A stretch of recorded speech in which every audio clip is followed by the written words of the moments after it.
Good morning everyone. അപ്പോൾ ഇന്നൊരു special day ആണ്. Today is my birthday. Happy birthday to me. അപ്പോൾ ഞങ്ങൾ ഇന്ന് കുറേ കാര്യങ്ങളൊക്കെ പ്ലാൻ ചെയ്തിട്ടുണ്ട്. പക്ഷേ ആസ് യൂഷ്വൽ രാവിലെ ഞാനൊന്ന് എൻ്റെ ഗാർഡനിലൊക്കെ ഒന്ന് ഇറങ്ങി. ഞാൻ ഓർത്തൊരു മിൻറ്റ് ചട്നി ഉണ്ടാക്കണമെന്ന്. അപ്പോൾ അങ്ങനെ കുറച്ച് മിൻറ്റൊക്കെ പറിച്ചു. നോക്കി എൻ്റെ സ്ട്രോബെറിയിൽ പൂവുണ്ടായല്ലോ. അപ്പോൾ പിന്നെ എന്താ പറയുക, ഗാർഡനിൽ നിന്ന് പോന്നിട്ട് അകത്ത് കയറി ഒരു ചായയൊക്കെ ഉണ്ടാക്കി. അപ്പോഴാണ് കുട്ടികളും ഏട്ടനും എണീറ്റു. അപ്പോൾ അവരെനിക്ക് ബർത്ത്ഡേ ഗിഫ്റ്റും ഹഗ്ഗൊക്കെ തന്നു. ക്ലോവി തന്ന ക്ലിപ്പാണ് കേട്ടോ എൻ്റെ തലയിലിരിക്കുന്നത്. പിന്നെ ഏട്ടൻ എനിക്കൊരു പൂ തന്നു, പിന്നെ കുറച്ച് ഗിഫ്റ്റും, പിന്നെ കുട്ടികളും ഏട്ടനും കൂടി ഒരു കാർഡൊക്കെ ഉണ്ടാക്കി. നല്ല ക്യൂട്ടായിട്ടുള്ള കാർഡ് കേട്ടോ.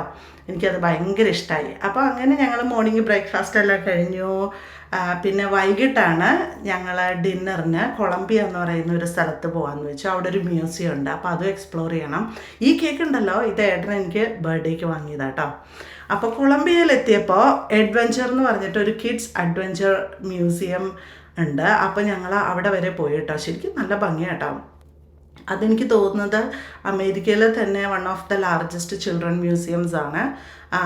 അപ്പോൾ അവിടെ ഏറ്റവും അട്രാക്റ്റീവായിട്ട് എനിക്ക് തോന്നിയെന്ന് വെച്ചാൽ അവിടെ AD the 10-year old boy ഒരു വലിയ ഒരു play ground, indoor play ground ഉണ്ട്. അപ്പോൾ അത് എന്താ പറയുക, കുട്ടികൾക്ക് ഹെൽത്തിനും ഒക്കെ ആയിട്ടുള്ള ഒരു അഡ്വർടൈസ്മെൻറ്റ്. പിന്നെ അവിടെ കുറച്ച് എന്താ പറയുക, കുറച്ച് ഷോ കേസസ് ഉണ്ട്. ഷോ എന്താ പറയുക, അതിന് കുറച്ച് എന്താ പറയുക ഷോസൊക്കെ ഉണ്ട്. അപ്പോൾ അതെല്ലാം കണ്ടു കഴിഞ്ഞാൽ കുട്ടികൾക്ക് അവരുടെ ബ്രെയിനിനെ പറ്റിയും എന്താ പറയുക, why they need to do lot of outdoor activities, അങ്ങനത്തെ കുറച്ച് കാര്യങ്ങളൊക്കെ പഠിക്കാൻ പറ്റും അവിടെ. അപ്പോൾ അവിടെ നിന്ന് ഞങ്ങൾ ഇറങ്ങിയതിന് ശേഷം പിന്നെ എന്താ ഒരു നേച്ചർ വാക്ക്. അപ്പോൾ ഒരു ചെറിയ ഒരു ഫൗണ്ടനൊക്കെ ആയിട്ടുള്ള ഒരു സ്ഥലം ഉണ്ട്. നല്ല ഭംഗിയാട്ടോ, നല്ല ഭംഗിയാണ്. വളരെ നല്ല വെതറുമായിരുന്നു.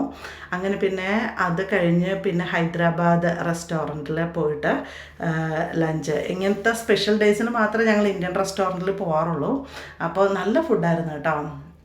നല്ല കുത്തു പൊറോട്ട.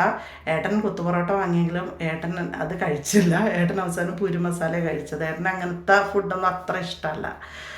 പിന്നെ എന്ത് ചെയ്യാനാ, ഞാനങ്ങ് കഴിക്കും. കുട്ടികൾക്ക് പറ്റുന്ന ഫുഡും കിട്ടും. പിന്നെ നമ്മുടെ സ്പെഷ്യൽ ബിരിയാണി ക്ലോവി ഒന്ന് ട്രൈ ചെയ്താണ്. പെട്ടെന്ന് തന്നെ ഒരു കുടം വെള്ളം കുടിച്ചു, ബിക്കോസ് ഇറ്റ് വാസ് സ്പൈസി. പിന്നെ അങ്ങനെ ഞങ്ങൾ വൈകുന്നേരം ആയപ്പോഴത്തേക്കും തിരിച്ച് ഡ്രൈവ് ചെയ്തു. ഏകദേശം 1 hour ഡ്രൈവാണ് അവിടുന്ന് അഗസ്റ്റയിലേക്കുള്ളത്. അങ്ങനെ തിരിച്ച് വന്നതിന് ശേഷമാണ് ഞങ്ങൾ കേക്കൊക്കെ കട്ട് ചെയ്ത് അങ്ങനെ ഹാപ്പി ആയിട്ട് പോയി കേട്ടോ.